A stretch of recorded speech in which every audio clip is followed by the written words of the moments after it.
let's go over the signal generator in this module.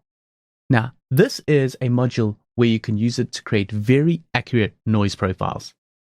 You can use tones for testing and calibration, and you can even insert silence to do some DC offset correction. Let's start off with the silence section and see what we can do here. So, like I mentioned, you can use this for DC offset correct, plus you can use it to replace, mix, or insert silence into your audio file. Starting off, let's just set the DC offset to 0, and let's say in a section in our song or audio file, we want to replace it with some silence.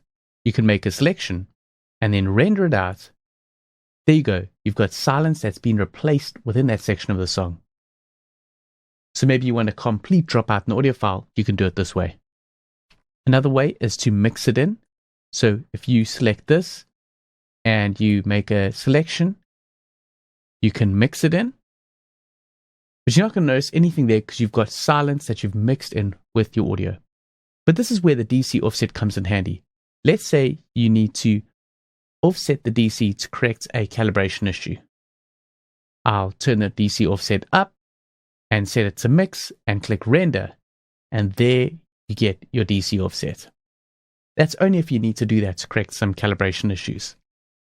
And lastly, the other option is to insert silence. So if you click insert here, you can set a duration. I'm going to set a duration of 3 seconds. And wherever my playhead is now, it's going to insert some silence.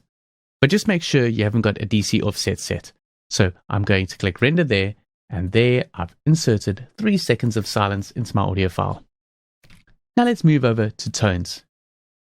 You can use this to insert a signal tone into your audio. You've got the same pasting modes. You've got replace, mix, or insert. Let's go with replace. And how about adding a sine wave into a selection of the audio? I'll make a selection. And I've just got a sine wave set at a frequency of 4400 Hertz.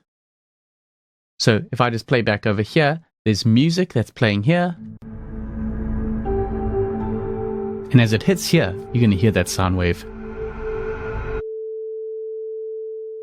You can change the frequency.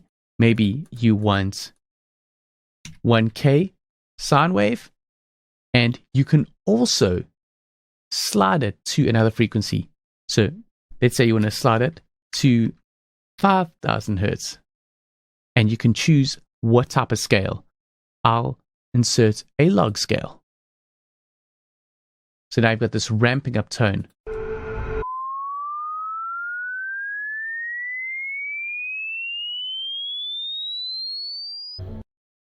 Likewise, you could also modulate it. So I'm going to leave the sliding set from 1000 Hertz to 5000 Hertz, and I'm going to modulate it at 10% at a rate of 5 Hertz.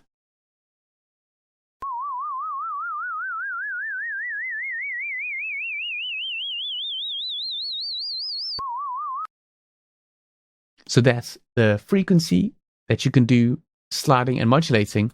You can also do an amp fade and modulation. So let's say I want this section of audio to fade by -10 dB in a linear direction.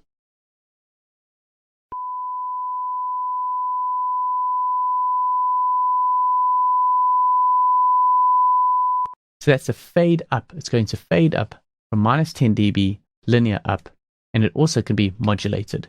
So I'm going to say modulated by 10% at 5 Hertz.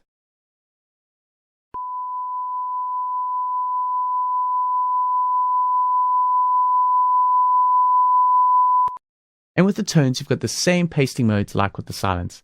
That was replacing, but I could also mix it in or insert it. So let's say I chose to mix it in.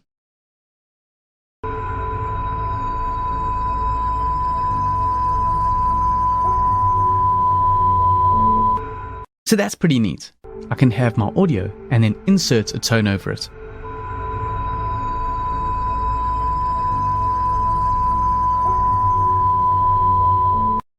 For example, maybe you want to use a much lower frequency.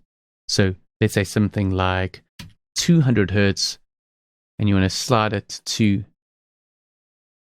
500 Hertz. And you're going to have the amp ramp up and modulate.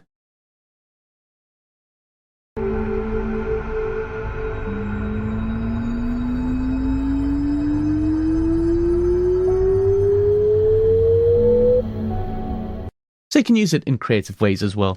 And like you saw in the previous one, you could also insert. Now that's just using a sine wave. You could switch this to another wave. But what I want to show you is if I go over to the spectrogram view, let's just sit in the middle somewhere there. I'm just going to untick these and leave sine wave on and replace with a sine wave for that selection. You can see you've got a sine wave with your fundamental over there. Now, if I select another wave, maybe a sawtooth, and I replace it, what you can see here is that any wave other than a sine has an infinite amount of harmonics. And that's why I've got this option here to include anti-aliasing with quality. This is there just to make sure that you don't have any distortion happening with audio. A higher setting creates a sharper low pass, but this can introduce some ringing into the sound. So you're going to have to test this out and see which one works. So if I didn't have this anti-aliasing and I rendered it out, you've got that infinite waveform. But now let's have anti-aliasing and increase it to the max and render it out.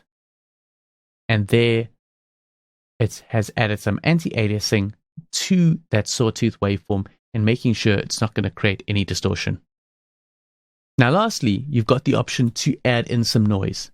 And this works pretty much the same as the other two sections. You've got your paste modes and then you've got your noise types. So you've got quite a selection of different noises here. Maybe I want to add some pink noise and I want to mix it in with the audio.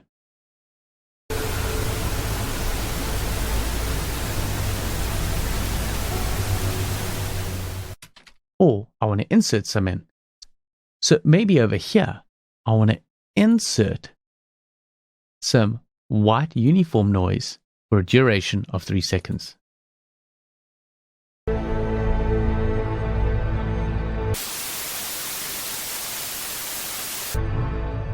And obviously the thing about noise is it occupies the whole frequency range. So that's why you're seeing the color going all the way across for that section with the noise.